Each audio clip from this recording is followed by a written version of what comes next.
अथ मेधासूक्तम्। ॐ यश्छन्दसां वृषभो विश्वरूपः छन्दोभ्योऽध्यमृतात् सम्बभूव समिन्द्रो मेधया स्पृणोतु अमृतस्य देवधारणो भूयासं शरीरं मे विचर्षणं जिह्वा मे मधुमत्तमा कर्णाभ्यां भूरिविश्रुवं ब्रह्मणः कोशोषि मेधया पिहितः श्रुतं मे गोपाय। ॐ शान्ति शान्ति शान्तिः।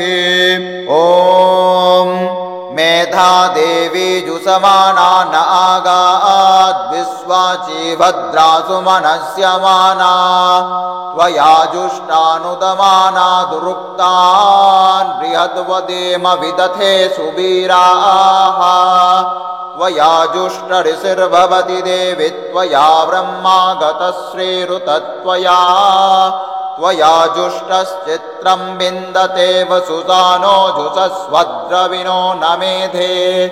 मेधां म इन्द्रो ददातु मेधं देवे सरस्वती मेधं मे अश्विना बुभावा दत्तां पुष्करस्रजा अप्सरासु च या मेधा गन्धर्वेषु च जन्मनः दैवी मेधा सरस्वती सा मां मेधासुरभिर्जुषताग स्वाहा।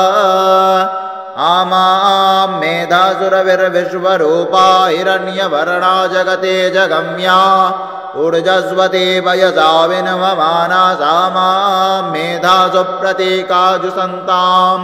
मयि मेधां मयि प्रजां मयि अग्निस्तेजो दधातु मयि मेधां मयि प्रजां मयीन्द्र इन्द्रियं दधातु मयि मेधां मयि प्रजां मयि सूर्यो भ्राजो दधातु।